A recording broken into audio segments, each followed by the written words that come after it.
حضرت عمر فاروق رضی اللہ تعالیٰ عنہ کا زمانہ ہے تو کیس آیا، ایک شخص نے 4 ایکڑ زمین بیچی، دوسرے نے خریدی۔ جس نے بیچی وہ کسان نہیں تھا، کوئی اور کام کرتا تھا۔ اس نے کہا میرے پاس فارغ ہے، میں تو کاشتکاری نہیں کرتا، تو ایک کسان نے خرید لی۔ توجہ ہے میری بات پر؟ وہ کسان ہل چلا رہا تھا، پہلے دن ہل چلایا تو اس کھیت کے اندر سے خزانہ نکل آیا۔ کھیت سے خزانہ کس کا ہے یہ؟ جی بھائی جی دی سڑک لنگ جائے نا وہ آندہ ہے اور میں دیڑی نہیں تسی بیانہ واپس لو۔ اب تو سڑک گزر گئی ہے، مجھے تو پتہ ہی اب چلا ہے کہ یہاں ہاؤسنگ سوسائٹی آنے والی ہے، میں تو نہیں دیتا ہی، رکھ لیں آپ۔ کیا نکل آیا؟ ہیرے جواہرات چاندی لال نکل آئے۔ اب اٹھا کے نا وہ شخص نکلا ہے وہ رکھ لیتا، سنبھال لیتا، کیا ضرورت تھی؟ ویسے بھی لوگ تو پیسے بتاتے ہی نہیں کتنے۔ اٹھا کے نا وہ خزانہ تو جس نے بیچے تھے اس کے گھر چلا گیا، کہنے لگا میں نے زمین خریدی تھی، خزانہ نہیں خریدا تھا، تیرا ہے، تو لے لے، تیرا ہے، رکھ لے۔ وہ بھی صحابی رسول ہے، میرے نبی نے دنیا کی محبت کھینچ ڈالی ہے دلوں سے۔ وہ کیا کہنے لگے؟ کہنے لگے میں نے تو 4 ایکڑ سے بڑی مشکل جان چھڑائی ہے، تو اب پھر دولت لے کے آ گیا ہے۔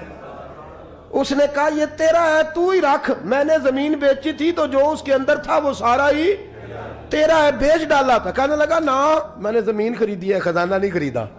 وہ کہنے لگا نا بھائی میں نے تو ہر شے بیچ دی ہے، اس میں سے پھل اگے پھول نکلے وہ سارے۔ جاگ رہے آپ لوگ؟ آکو ہے ہی کام جاگرن والا ہے، یہ ہوتا ہی نہیں۔ یہ عجیب معاملہ ہے نا جی۔ یہ فرشتے ہیں جو دنیا میں بستے تھے، یہ انسان تھے جن کو فرشتے بھی دروازے کھول کے دیکھتے تھے یہ کیسے انسان ہے۔ اب مقدمہ حضرت عمر کے پاس آ گیا، توجہ ہے میری بات پر؟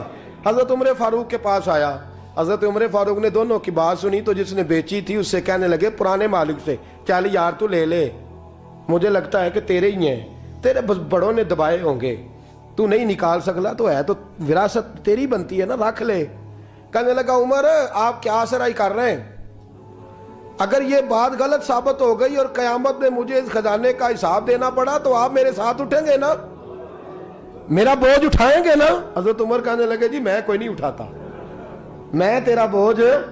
اب وہ جس کو بیچا تھا حضرت عمر کہنے لگے بھائی اس نے تو تجھے دے دیا تھا، اب تیرا ہے تو رکھ لے۔ کہنے لگا عمر آپ قیاس کر رہے ہیں، آپ قیاس کر رہے ہیں، اگر قیامت والے دن میں پھنس گیا تو میں آپ کا نام لے لوں اللہ کی بارگاہ میں؟ حضرت فاروق اعظم نے نا سر پکڑ لیا، فرمایا میں فیصلہ ہی نہیں کرتا، تم حضرت ابی بن کعب کے پاس جاؤ رضی اللہ ہو۔ حضرت ابی بن کعب کے پاس آئے اور آ کے ان دونوں نے کہا حضرت جی ہمارا ایک کیس الجھ گیا ہے۔ فرمایا وہ کیا؟ صحابہ وہ صحابہ تھے جن کی ہر صبح عید ہوتی تھی، خدا کا قرب حاصل تھا، نبی کی دید ہوتی تھی۔ حضرت ہمارا کیس الجھ گیا، حضرت عمر سے فیصلہ نہیں ہوا، آپ مہربانی۔ فرمانے لگے وہ کون سا کیس ہے جو عمر فاروق سے فیصلہ نہیں ہوا؟ وہ کون سا کیس ہے؟ کہ حضرت جی یہ معاملہ ہے، توجہ ہے میری بات پر، یہ والا معاملہ ہے کہ اس نے بیچی ہے جگہ، میں نے خریدی ہے، اب خزانہ نکل آیا، میں کہتا ہوں تیرا ہے، یہ کہتا ہے نہیں تیرا، میرا میری نہیں۔ جی یہ کون سا دور ہے؟ بولے نا وہ کون سا دور تھا؟ خیر الناس من ینفع الناس، لوگوں میں بہتر وہ جو لوگوں کے لیے نفع بخش۔ یہ کہتا ہے خزانہ تیرا ہے، میں کہتا ہوں نہیں، تو کون سا دور ہو گیا؟ تیرا تیری کا۔ حضرت سیدنا ابی بن کعب رضی اللہ تعالیٰ عنہ نے سر جھکا لیا، کہنے لگے میں فیصلہ کیا کروں، میں بہت بڑا قاضی ہوں پر یہاں میں بھی الجھ گیا ہوں۔ اب فیصلہ سنو، خوبصورت فیصلہ۔ حضرت ابی بن کعب اس سے پوچھتے ہیں بیچنے والے سے تیرے بچے کتنے ہیں؟ کہنے لگا جوان بیٹا ہے۔ خریدنے والے سے کہتے ہیں تیرے کتنے بچے ہیں؟ اس نے کہا جوان بیٹی ہے۔ کہنے لگا میں ان دونوں کا نکاح کر کے سارا سامان انہیں جہیز میں دے دیتا ہوں، ان کا نکاح کر کے سارا کچھ انہیں جہیز میں دے دیتا ہوں، تیرے گھر بھی آ جائے گا، تیرے گھر بھی۔ یہ فیصلہ سیدنا ابی بن کعب رضی اللہ تعالیٰ عنہ نے دیا۔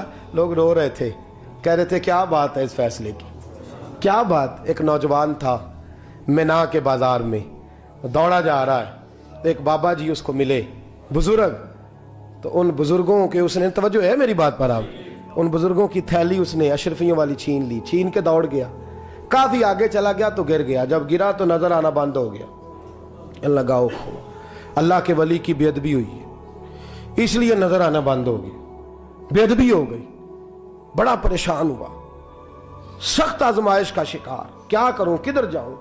جب بڑی سخت تکلیف کے اندر وہ گرفتار ہوا تو لوگوں سے کہنے لگا مہربانی کرو مجھے بابا جی سے معافی لے دو. گرا جو ان کی نگاہ سے وہ سنبھل نہیں سکتا. اللہ والوں کی بے ادبی اللہ کو بڑی ناپسند ہے. اللہ والوں کی بے ادبی اللہ کو بڑی ناپسند ہے. اس سے ضرور بچیں. اللہ تعالی ہمیں بچنے کی توفیق عطا فرمائے. پکڑ کے بابا جی کے پاس لائے. بابا جی معاف کر دیں, آپ کی وجہ سے آنکھیں چلیں گی. بابا جی کہنے لگے نہیں, میں نے تو بد دعا دی نہیں. تو وہ کیسے؟ کہنے لگے میرے ساتھ جب کوئی مسلمان زیادتی کرتا ہے تو میں فوراً ہی معاف کر دیتا ہوں. کہا جی میرے لیے دعا کر دیں. دعا کی, بابا جی کی آنکھیں ٹھیک. بابا جی نے دعا کی, نوجوان کی آنکھیں صحیح ہو گئی. لوگ چلے گئے تو وہ نوجوان قریب بیٹھ گیا. کہنے لگا بزرگو آپ نے جو کہا میں نے مان لیا, پر ایک بات میری سمجھ میں نہیں آئی. کہا وہ کیا؟ کہا آپ کہتے ہیں میرے ساتھ کوئی مسلمان بھی زیادتی کرتا میں فوراً معاف کر دیتا ہوں. فوراً تو معافی دی جاتی نہیں, دی جا سکتی نہیں. تھوڑی دیر تو بندے کے دل کو تکلیف رہتی ہے. آپ نے جو نہیں نا بات, لوگ بریکی میں جاتے ہیں نا بہت سارے. کہا جناب بندے کے دل میں تھوڑی دیر تو تکلیف, بھئی کوئی لڑائی ہو جائے تو کہتے ہیں ابھی نہیں میں نے جانا, ذرا بات ٹھنڈی ہو جائے گی تو پھر, ابھی تو بڑی چوٹیں لگی ہیں, بڑا مسئلہ بنا ہے. یہ شعوری طور پہ لوگ ایسا کرتے ہیں. کہا فوراً کیسے آپ نے معاف کر دیا؟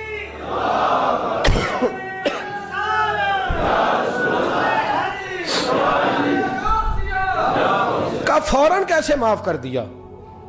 تو بابا جی کہنے لگے مجھے اپنے نبی سے پیار ہی بڑا ہے صلی اللہ علیہ. ہم عشق کے بندے ہیں, کیوں بات بڑھائی ہے, محبت بڑی ہے رسول رحمت سے, پر میں کیا بات ہے. بابا جی کہنے لگے میں نے حضور کی ایک حدیث پڑھ لی ہے, اب جو مسلمان بھی زیادتی کرتا ہے میں فوراً معاف کر دیتا ہوں. کہا وہ کیا حدیث؟ سنیں میرے دوستو, اور بزرگوں کی سوچ دیکھیں کہاں تک جاتی ہے. اور بزرگ کہنے لگے اللہ کے رسول صلی اللہ علیہ وسلم نے فرمایا ہے کہ جب تک میرے سارے امتی جنت میں نہیں جائیں گے میں بھی نہیں جاؤں گا. جب تک سارے نہیں جائیں گے میں بھی. تو بابا جی کہنے لگے دیکھنا تیرا میرا جھگڑا ہے, اگر یہ جھگڑا حضور کے پاس جائے گا, اللہ کی بارگاہ میں جائے گا, پھر اس کا فیصلہ ہوگا, پھر یہ مقدمہ لڑے گا, پھر یہ کیس چلے گا, جب فیصلہ ہوگا تب تک میرے رسول پاک جنت میں نہیں جائیں گے, بیٹھے رہیں گے. تو میں اپنے نبی کو تکلیف تو نہیں نہ دے سکتا, میں اپنے رسول کو بٹھائے رکھنے کی آزمائش تو نہیں نہ دے سکتا. لہذا جو مسلمان بھی زیادتی کرتے میں فوراً ہی معاف کر دیتا ہوں تاکہ میرے محبوب کو کوئی تکلیف. میں تیرے اور اپنے بارے میں سوچ نہیں رکھتا, میری سوچ تو ہر وقت ذات رسالت پہ لگی رہتی ہے. میرا ذہن تو ہر وقت میرے محبوب کی طرف لگا رہتا ہے, ہر وقت میں حضور کے بارے میں ہی سوچتا رہتا ہوں. ملی سوچ اپنائیں, قومی سوچ اپنائیں, زندگی میں وہ والے کام کریں جس سے قوم کو نفع حاصل ہو, ملت کا جس میں فائدہ ہو. کچھ ایسا کر جائیں زندگی میں جس سے لوگ نفع اٹھاتے رہیں. محمود غزنوی گزر رہا تھا, ایک بابا جی بڑھاپے میں ہاتھ کانپ رہے ہیں تو ایک پودا لگا رہے تھے, تو محمود غزنوی کو بڑا پسند آیا. کہا بابے کو میرے پاس تو بلاؤ. بلایا تو کہا بابا تیری عمر اب ہاتھ کانپتے ہیں, سر کانپتا ہے, راشا تاری ہے, تو نہ پھل کھا سکے گا نہ چھاؤں میں بیٹھ سکے گا. تو بابا جی آپ یہ کیوں کر رہے ہیں؟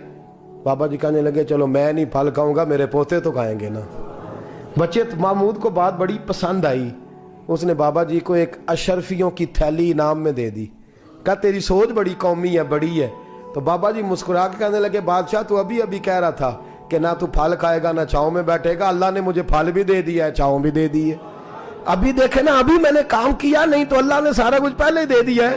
بادشاہ اور راضی ہوا, اس نے ایک تھیلی اور دی. تو بابا جی مسکرا کے کہنے لگے دیکھ میرے اخلاص میں اللہ نے کتنا فضل کیا ہے. لوگوں کے باغ میں سال میں ایک دفعہ پھل لگتا ہے, میرے باغ میں 2 دفعہ لگ گیا ہے. تو خیر خائی کا ذہن بنا, لوگوں کے بارے میں سوچ, قومی اور ملی ذہن بنا, بڑا ذہن بنا, بڑی سوچ بنا. وہ والا کام کر جس سے زیادہ لوگوں کو فائدہ ہو, زیادہ لوگوں کا نفع ہو, وہ والا کام کر. قومی ملی ملت اسلامیہ کی سوچ بنا, عالم اسلام کی بات کر, مسلمان کا بھلا کر, اپنے وطن کا بھلا کر, اپنی ملت کے بارے میں سوچ. جب تو یہ کام کرے گا تو اللہ تجھے وسائل بھی بڑے ہی عطا فرمائے گا. اللہ تبارک و تعالیٰ تیرے لیے رحمتوں کے دروازے بھی زیادہ ہی کھولے گا. تو فرمایا زمین میں وہ قائم رہے گا جو لوگوں کا بھلا کرے گا, دوسروں کے بارے میں سوچے گا. وہی دنیا میں زندہ رہتے ہیں جو لوگوں کے لیے نفع بخش بن جاتے ہیں. جو ذات کی بات کرتے ہیں وہ بڑی جلدی فنا ہو جاتے ہیں. دوسروں کی بات کر, تو ہمیشہ رہے گا, تو باقی رہے گا, تو قائم رہے گا, تو ہمیشہ صبح قیامت تک تیرا نام